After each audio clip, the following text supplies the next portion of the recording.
suburban woman is facing felony hate crime charges after police say she physically confronted a Palestinian couple inside of a Panera restaurant. Just because people aren't your color or your country or your religion even, doesn't mean you can't feel for them.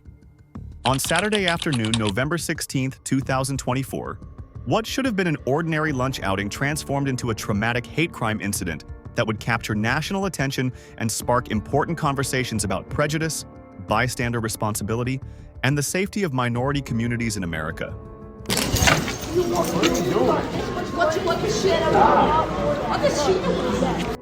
The assault was perpetrated by Alexandra Sustakiewicz, a 64-year-old woman from nearby Darien, Illinois, who would later face criminal charges including 2 counts of hate crime and 1 count of disorderly conduct.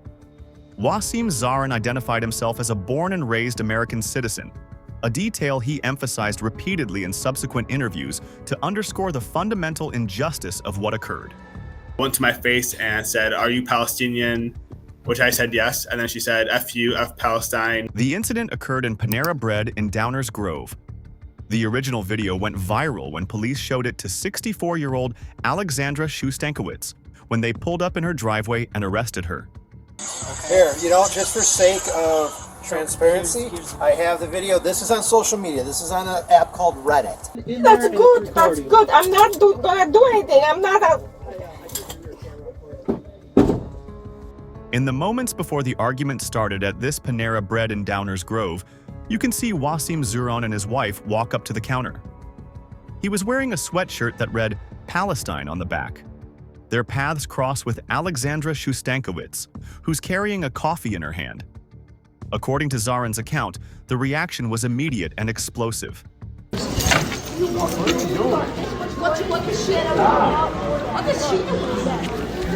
Stop! Stop! Oh my God! Oh my God, now I'm gonna call police. Call the police. Sustakiewicz stopped in her tracks and, without any prior interaction or provocation, began shouting profanity-laced insults directed at Palestine and at Zahran himself. "F Palestine!" she screamed, her voice loud enough to be heard throughout the restaurant.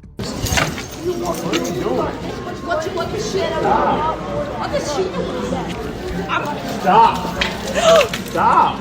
Zahran said that he was protecting his wife because she was pregnant, and that lady was trying to approach her.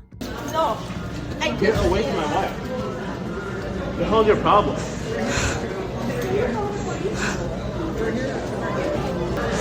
Can you get away from my wife? I'll punch you. Get away from me. She followed this with F you, F Palestine, directing her hatred both at the concept and at the individual human being sitting before her. The verbal assault continued and evolved. Sustakiewicz made proprietary claims about Palestine, asserting "it's my land, not your land," a statement that reveals her apparent identification with Israeli territorial claims and her belief that Palestinians have no legitimate connection to the land. She then made the bizarre and unconstitutional claim that this is America. "You can't wear that hoodie," as if the First Amendment's protections for freedom of expression somehow excluded support for Palestine, or as if she possessed the authority to dictate what others could wear in public spaces. Zahran's wife made another crucial decision during the attack. She began recording the incident on her phone. Despite being 7 months pregnant, despite having hot coffee thrown at her, despite the fear and chaos of the moment, she had the presence of mind to document what was happening. This decision proved invaluable to the subsequent investigation and prosecution. Following the violent assault at the Panera Bread restaurant, Wasim Zahran immediately contacted the Downers Grove Police Department to report the hate crime that had just occurred. However, by the time law enforcement officers arrived at the restaurant, Alexandra Sustakiewicz had already fled the premises. This escape occurred during the chaotic aftermath of the attack, in the window of time between when the assault ended and when police vehicles pulled into the parking lot. The video evidence proved to be the cornerstone of the investigation and would ultimately be instrumental in securing charges against Sustakiewicz. Officers reviewed the footage carefully, watching the approximately 1-minute recording that captured Sustakiewicz's aggressive behavior in vivid detail. On Sunday, November 17, 2024, approximately 24 hours after the incident occurred, Downers Grove police officers traveled to Shostakovich's residence in Darien to execute the arrest. The decision to arrest her at her home, rather than issuing a summons or asking her to turn herself in, reflected the seriousness with which law enforcement was treating the case, as well as the violent nature of her alleged offense. Social media. This is on an app called Reddit. Okay, so this is just from the beginning of what they did. The phone. I want to take the phone. See? Oh my God. Because he poured coffee on me. So what I should do? But like I said, I'm just showing you all this. It's just in the sake of full transparency. This is publicly available on multiple social media. Great.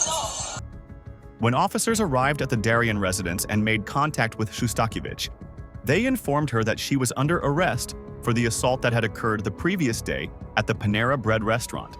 We'll take Maple until Belden. I'm freaking hungry. I need to drink something. It's just ridiculous. I can't. And then do Belden my will tee into Curtis, and you'll see our new building.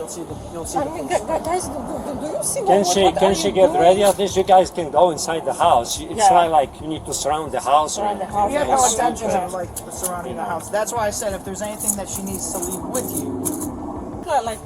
like a offender or something. I just go after my life. People is to make it more comfortable for you, I will cuff you in front. So it will not be behind your back, it will be in front, okay? So the other officer here will hold on to your property. Okay. And just put your hands kind of like that. Yeah. Okay. Put the stuff in your pocket. We have to hold on to it because we've had people call and record with phones in the past, so we have to put the stuff in the front of the car. Well, so Officers would have read her Miranda rights, advising her of her right to remain silent and her right to an attorney, standard procedure for any arrest involving serious criminal charges.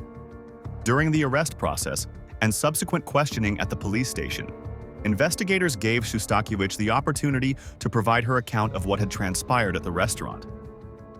While the specific content of her statements to police has not been made public, suspect statements during investigation are typically not released to protect the integrity of the case and the defendant's rights. Her version of events would have been documented and would become part of the evidence that prosecutors could use in building their case. If Shostakovich claimed self-defense, if she denied striking Zarin or throwing coffee, if she minimized her actions or attempted to justify them based on some perceived provocation, all of this would have been recorded by investigators. However, any such claims would have to be weighed against the objective video evidence that clearly showed an unprovoked attack. I'm sorry? Okay, where's my phone? Where's my So phone? the other officer has your phone right now? Why? Color team house and her Chevy Sonic is missing. So the other officer has your phone, I need to. and when we get to the police department, we'll write down any phone numbers you need so you can make contact with anybody that you need to, okay? We're not going to stop you from making any phone calls that you need to make, okay? I need to contact my daughter. I don't have anyone else here. Okay, I will make sure that you are able to contact your daughter. She's really sick. She needs my attention. I don't want to make her even more. After this incident got the hype, Zarin shared a detailed video about this incident on internet, about the behavior of the lady, and about respecting each person despite of making any difference on the base of color, race, or religion. Went to my face and said, "Are you Palestinian?" Which I said yes, and then she said, "F you, F Palestine." So me and my wife were just shopping. We decided to get lunch at Panera Bread, which is like 3 minutes from our house. And as we're ordering our food, we placed our order and started walking to go pick it up. I mean, as a Palestinian American, I'm used to verbal hate. You hear insults thrown at you whenever I wear a Palestinian hoodie or a kofiyah, or even my wife wearing a hijab. And let's talk about that, because in the video I didn't see somebody intervening or getting up to stop this, or hey, this is wrong, what's going on. Maybe people who are psychologists could say, oh, it's one of those things where it's the bystander effect and you think somebody else will do it. But you know, what would you say to somebody who was there and witnessed it and didn't do anything about it? I mean, it just shows. I look over in the news over where my family is from, Palestine, and I always question, why is no one doing anything to stop all this? And it's the same reason why no one helped us. People just are selfish. They They like to help after and talk to you after. Following her arrest and initial questioning, Sustakiewicz was formally booked into custody at the DuPage County Jail. The booking process would have included standard procedures such as photographing her for a mugshot, taking her fingerprints, recording her personal information, inventorying any personal property she had with her, and processing the paperwork associated with the charges being filed against her. She was charged with 2 counts of hate crime and 1 count of disorderly conduct, charges that reflected both the bias-motivated nature of her attack and the public disturbance she had caused.